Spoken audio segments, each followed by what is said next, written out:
Boy, is this semester moving pretty quick. This is pretty amazing that we are on week 8. So the semester is usually 16 weeks. We're halfway done with the semester. It's amazing that we've made it this far already. So to give you some updates on what I have studied and looked at this week, my mediation class actually, what we did our midterm. And in the midterm, we had to do an hour-long interview in what's known as a pre-mediation interview. So before you get into a mediation, as a mediator, your job is to interview each of the parties in the conflict and understand their perspectives and why that's important and conflict styles and what's going on between them and help them to see each other as humans and how to see the value of each other and that that both of them are playing a part in the conflict. Conflict is rarely one side is all wrong, the other side is all right. It's usually both parties are contributing. So we need to help both parties understand how are they playing a part in this conflict, and how do we help them to overcome that and to be in a better position. So a pre-mediation interview is an important part of this, and so we did an hour-long one this week where I interviewed somebody for an hour to ask them questions, to find out more, to build relationship connections with them, help them feel comfortable with me, talk about what are some expectations for the mediation itself when you get both people in the room, and be able to work with each other and make these things happen. So my partner, who I've been assigned to work with, Jeff, he interviewed the other person in this conflict, and so he and I think this next week are going to talk, discuss what we do, and then bring both parties together to actually do a mediation. So this will be really interesting to see how this works out, as we're finally getting to where we're putting all the components together to see how a mediation actually happens and how does this function. So this is really fun to see it all. We're moving from theory to application basically on everything. So it's kind of a fun exercise that we've been doing lately. For my Islam class, we have been studying more about the science advances in Islam. So this is a really interesting thing that I think not a lot of people realize. It's not a formal part of our study of science or even in our study of history. It kind of comes up here and there, but it's not like very formally connected for us here in the Western part of the world. So if you remember, we talked about how Islam really became a strong conquest because Persia and the Sassanids and the Byzantine empires had kind of worn themselves down on so much fighting back and forth that Islam was able to just easily come in and take them both over. So Islam covered this huge area of land through the Middle East and through up into Turkey, where the Byzantine Empire was, and over to Persia, which is the present-day Iran area. They even extended up into north of Iran, up by where the Silk Road came down through that area, through the steppes of Asia, a little bit into India as well, all the way through North Africa, through Egypt, all the way across even up to by the Strait of Gibraltar, and a little bit into what we'd call Spain today. So they conquered a huge swath of area. Now it wasn't perfectly conquered, like there were still different groups and factions and things happening all over the place. It's really hard to keep an empire that big uniform in its rules and guides and things. That takes a long time. And Islam was not, at the time, a conquering nation. Like they were a religion that had turned into a big army that took over these huge areas. So they had to learn quickly from these people they were conquering how to actually run a nation, how to put all this together. And we've talked about that in the last couple of weeks in my video updates. So this week we spent more time focusing on science. So one of the things that was really interesting that Islam did was they rapidly learned how to read and how to study and learn and pull information together and do critical analyses and things during this time frame. So this is still part of the Abbasid Empire, and they had, of course, Alexandria at Egypt, where a lot of records and documents have been pulled together over the years to the world's first library, if you will. They had the Sassanid Empire that had a lot of collections of writings and stories and things over there that they could pull from. They started to learn from Greeks and from everybody else how to do science. So they're putting their administrative positions in place. Um, they were learning science and philosophy. And what does that mean, and how does that compare with what's in the Quran and what we think about? So theology, science, and philosophy started to intermingle in some ways. Other ways it was repelling each other. And so now they're having to juggle, how do we deal with this? How do we think about these ideas and these concepts? So scholars within Islam started to emerge, people who were studying these philosophies and then applying religious philosophies and ideas from Islam to it and coming up with new ideas. So a great example of this is trigonometry and algebra. So as they studied the stars, they learned from Chinese people, they learned from Greeks and other people about astronomy as well as astrology.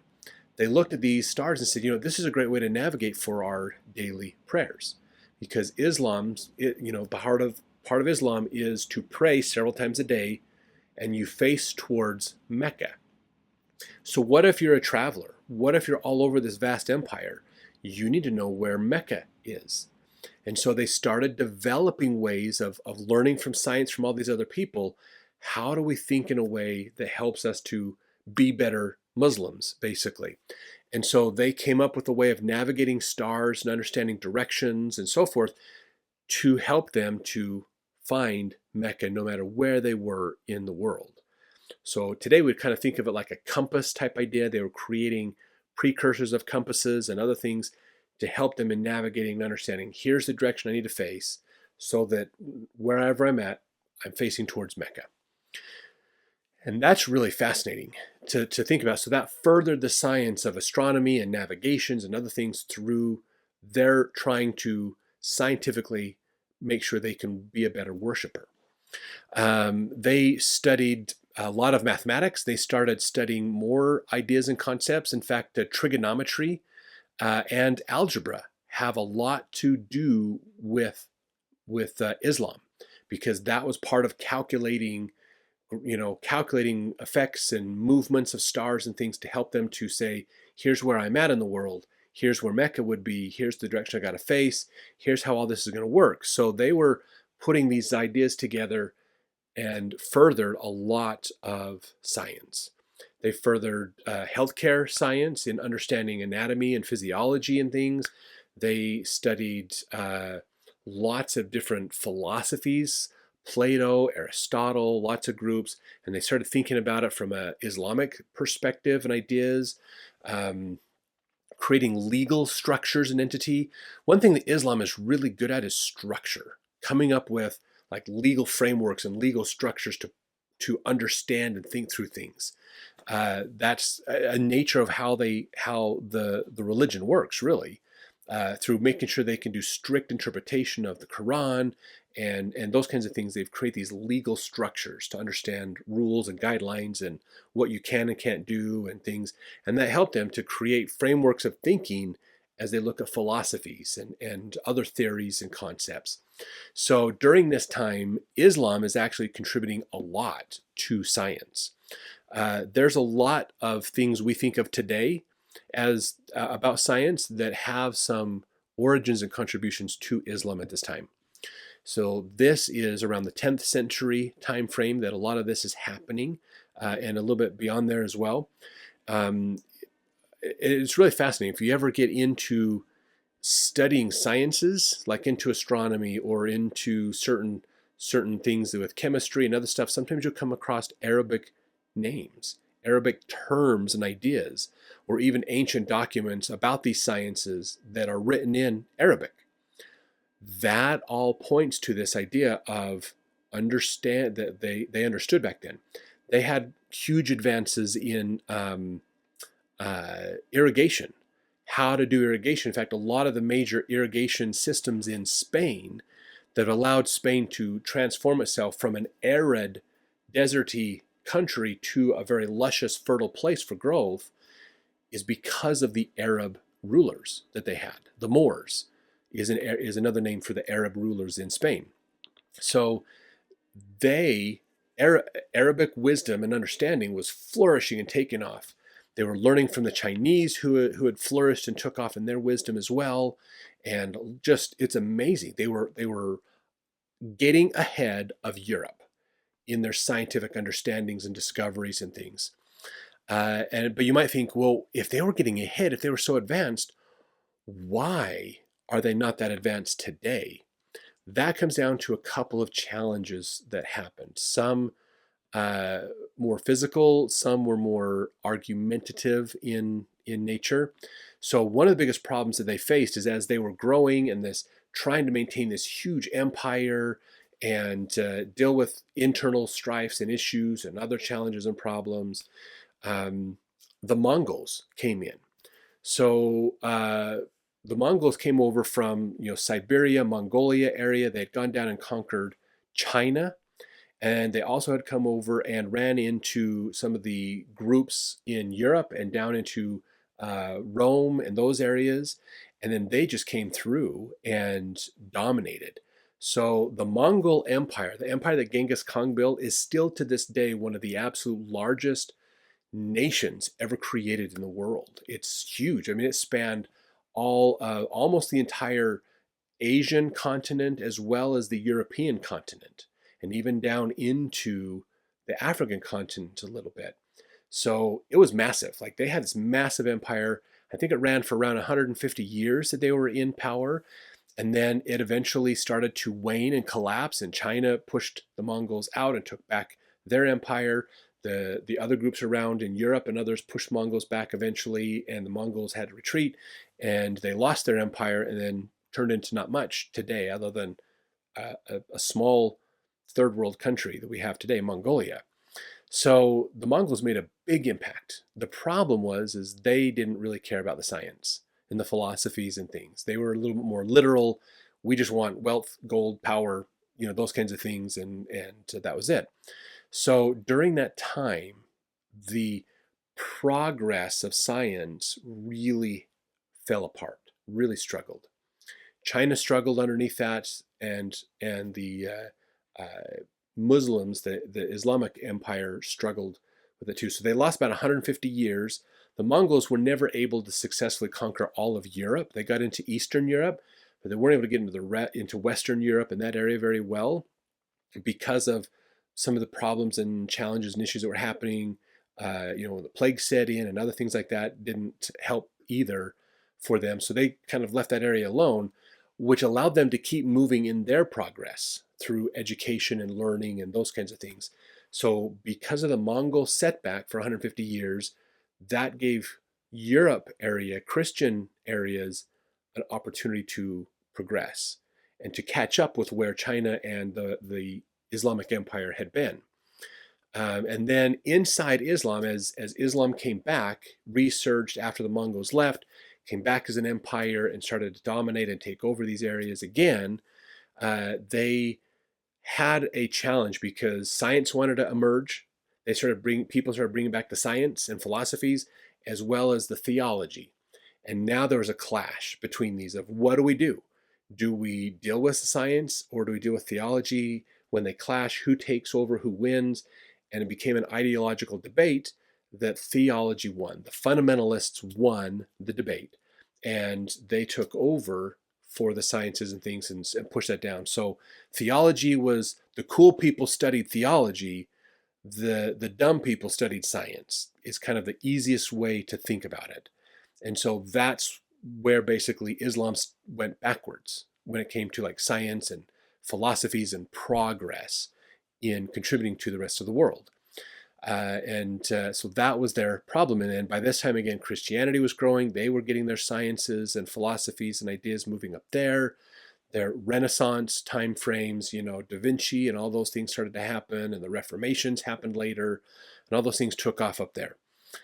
So it took a long time, but eventually Europe got ahead of China and Islam. So it's so fascinating that that's a part of history we don't think about and don't realize how much of an impact it made on our future or our present, their future, our present, basically. So it was just really interesting to get some of those concepts and ideas. I did have to write a paper for the midterms because it is the middle of the semester. The paper I wrote for my midterm for Islam was a comparative textual analysis between the Quran and the Bible in understanding women's roles. And I used the story of Eve as the example between these two. So Eve is a woman who is mentioned in the Bible and in the Quran. The creation myths are in both of these books of scripture. But how Eve is treated is quite different. So in the Bible, which most of you are probably familiar with, Eve is mentioned in like 3 different ways. In chapter 3, I think verse 23, she's mentioned by her name, Eve. And then there's, I think, one other place in the book of Genesis that she's mentioned by her name, Eve, and that's it. They don't talk about Eve much. I think it was the beginning of chapter 4 was the other time they mentioned Eve by name, and that's it. They don't mention Eve by name very much. In the creation myths, chapter 1 and chapter 2, those 2 creation myths of Genesis, in chapter 1, Eve and Adam are mentioned collectively, that they were created, male and female were created by God. And so there's not a distinction made by him other than that they were made by God. They're separate. Adam and Eve, male and female, are separate, but they're both created by God. They're all mentioned in the same verse, so you can make an assumption of created about the same time. Chapter 2 of the book of Genesis is another version of the creation myth. And when you look at that one, it says Adam was created. He was taught a bunch of stuff, the rules and instructions about the Garden of Eden. Then later, they put him in a trance. They took a rib, and then they created woman. And the word woman is the designation for Eve for most of chapters 2 and 3 and into 4 as well. So that they use that term woman, Adam and the woman or things like that was used. So it was more of a role or a gender that she was playing. The term his wife was sometimes used. It's interesting in chapter 4 of Genesis, if I remember right, it says Adam knew Eve, his wife, in the first verse about childbearing. And then for the rest of the chapter, when it talks about Adam knowing his wife, that's all it says. It doesn't mention Eve's name anymore. So it's interesting in the Bible, this contrast that her name, Eve, is only brought up twice. Out of dozens and dozens of references, either she's mentioned as the woman or Adam's wife or they, meaning Adam and Eve collectively. So rarely at ever does she actually get talked about without some reference to Adam or a man in her life. And so we can see from these ideas that there's how Eve is treated. In the Bible, we can make assumptions from about what that means and beliefs and ideas that have contributed to this concept that women are secondary to men, that men rule over women. Women should be silent, should not be seen, or shouldn't be seen much or heard.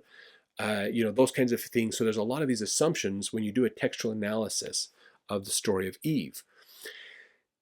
And that contributes to how we have historically thought about women and their roles in society because of this.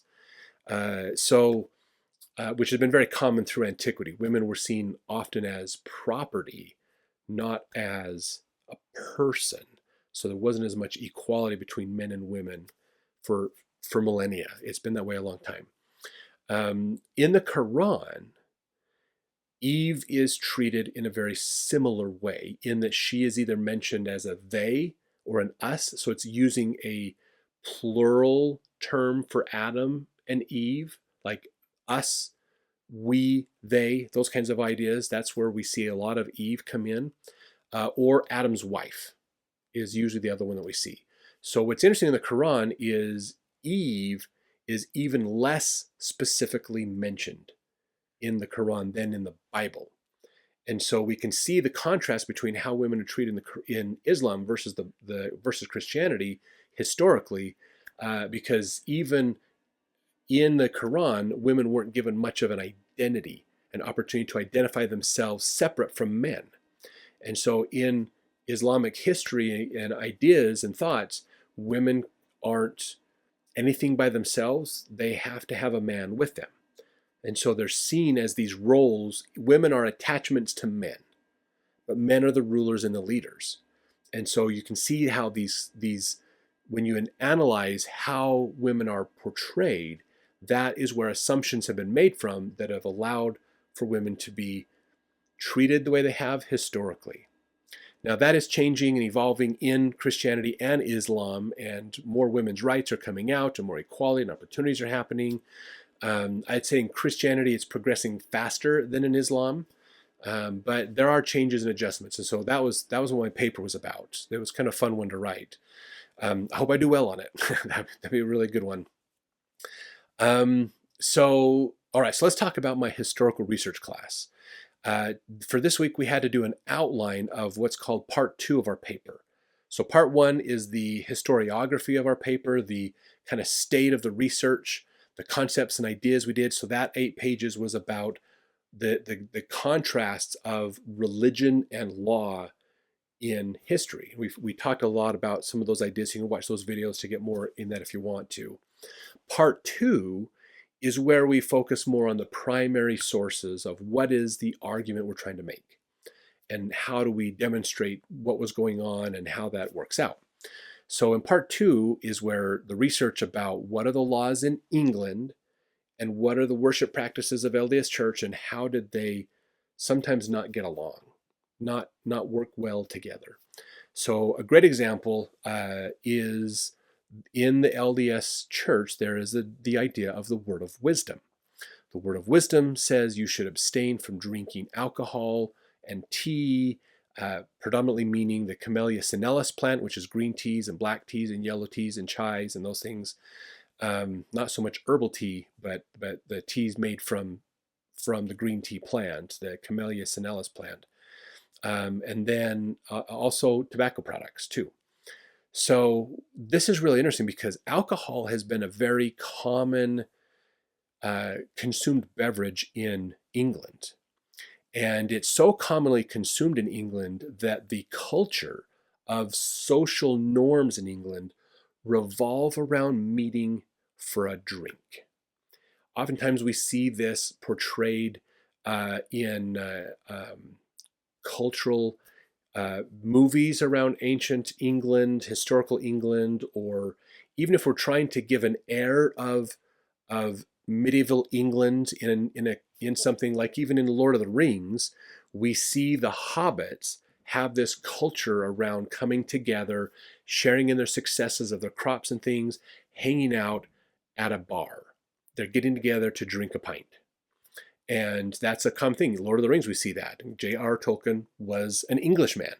And pub culture is massively important to the social connections and norm of England. And so this has been around, for centuries. Pubs, I think, started, the idea of a pub, the word pub actually means public house. It's short for public house. And basically it's a house, somebody's private residence that they've decided to open up to allow people to come over and have a drink. And so anybody can show up to your house and come in and have a drink. And that's a public house. That's a pub. So that's where it started from. And I think it goes back to, technically drinking goes back ever since England was around, back even in Roman times. But the idea of a public house, I think, was around 1400s is when it originally came up. I've got a book here actually that I'm going to try to read, Pubs and Progressives, to start thinking about these concepts and ideas a little bit more, to get into pub culture and understand that. So I'm looking forward to some more historical research on that. So it's been a huge thing. To get together with your pals at the pub and drink is just part of culture. In fact, some of the other researchers that I've looked at their research have talked about how pubs are probably the most English thing there is. Apple pie is to America as pubs are to England. We think of like apple pie and baseball to America, that's pubs to England. So they're huge, massively important. Well, this causes a clash because when you join the LDS church, you promise to not drink alcohol, which means if you're not drinking alcohol, you're not going to the pub. And if you're not going to the pub, you're not connecting with the social networks within England. You are isolating yourselves off from social networking. And that's where a problem comes in.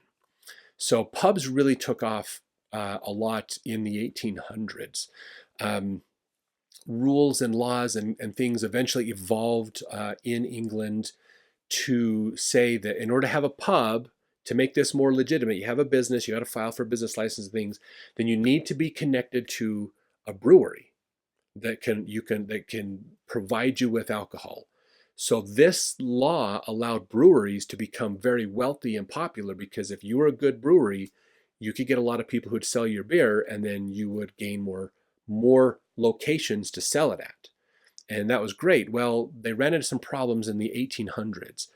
Part of it was people were getting really mad because economic problems were happening in the 1800s in England. They were really struggling with a lot of depressions and issues that were happening, economic depressions and things. Working conditions were bad at this time. You talk about the Industrial Revolution in America in the late 1800s, poor working conditions in New York and New Jersey and those areas. That was what was happening in England in the early 1800s. And so the people were getting disgruntled and getting ready to revolt against the government and things. There was malnutrition issues and other things were going on. And they actually sincerely believed that because alcohol is made from fruit and grain, that it's like this perfect combinations of fruit and grain, and the vitamins are there, and it's a nutritious drink for you. And so all of that comes together. And so the government in England decided in 1830 to pass what's called the Beer Act. The Beer Act allowed them to lower the taxes and tariffs on imports of the ingredients to make alcohol. So beer became cheaper, basically, to make. As the price of beer dropped, the poor people had more access to it. And this was in contrast to gin, which was a growing upper class cultural trend that was kind of crowding beer out because gin takes more, it's more expensive to make, it's a longer process, other things like that. It became, so the difference between gin and beer was part of a class separation that was happening as well. So they decided instead of having revolt, let's just give them more beer. Let's make it cheaper and easier for people to get. So a lot of beer happened. Now you'd think there was a huge surge of alcoholism, and there kind of was, but they had laws also that said you can't just allow someone to drink a lot of beer and then kick them out in the street and turn them into a menace to society. There were rules and regulations, and if you were a pub and you kicked out alcohols without helping them, you could be liable for what they did. So there was some checks and balances in that as well. But since 1830, between 1830 and 1840, I think it was over 44,000 pubs started in England in 10 years. That's huge. I mean, that's 4,000 new pubs every year for 10 years. Imagine if 4,000 restaurants emerged in your state every year for the next 10 years. That's a lot of restaurants. That's a lot of new places to go eat. And that's what was happening in England during this time, because all you had to do to be a pub was to file a paperwork with the government and pay the equivalent of two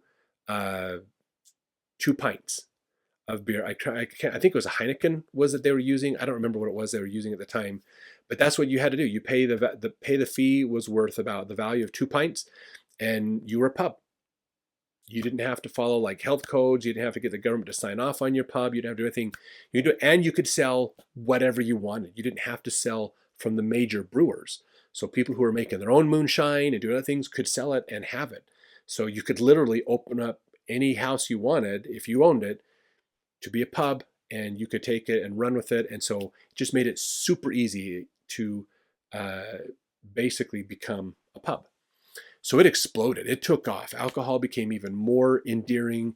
They actually found out that some researchers found that it caused an increase in poverty because the men would go to work, they would get their pay, usually in like cash or coins and things. They would go to the pub on their way home with their buddies to drink, spend most of their money they just earned in the pub, then take a little bit, whatever's left over, home, where their wife would be waiting for dinner on the table with them, and they'd come home drunk. And so the lower class ended up going even further into more poverty because of the amount of alcohol that was out there. The pubs were making a killing, but everybody else was losing money. So that was the culture through the 1800s it emerged. And as the LDS Church was trying to grow and move, people struggled with following the word of wisdom. So they'd be like, yes, I believe in the church, I want to follow, but I don't know if I can keep the word of wisdom. And that was a big struggle that a lot of saints faced in England. Tithing was another one. You, as a member of the church, you agree to pay 10% of your annual income to the church as a tithe. Well, in England, this ran into some problems, partially because they had like several depressions and economic struggles. The government at one point in the late 1800s decided to open their country to be a free market country, to allow for more imports and other things. The flood of cheap imports was crashing the domestic industries. People who were doing coal mining and other things in England couldn't keep up with how cheap it was to import from other places. And so lots of unemployment, lots of poor working conditions, lots of other challenges were happening at that time. So people are struggling to even make ends meet, let alone pay tithing. And then also in the 1800s, there was a law that was passed, I think it was 1839, was the Tithing Act that was passed. The Tithing Act said that everybody in England needs to pay a tithe to the Church of England. So you had to pay tithing to the church. Even if you joined the Mormon church, you were by law required to pay 10% of your income to the Church of England. Now that law was repealed in 1939. So 100 years you had to pay that. So if you're a Mormon, you had to pay tithing twice. That's 20% of your income going to churches.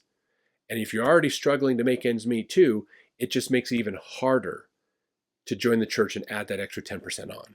So that was a big struggle that happened as well in getting people to join the church and being a member of the church at that time. We also have a lot of struggles around missionaries getting persecuted over there. We have World War I, World War II struggles.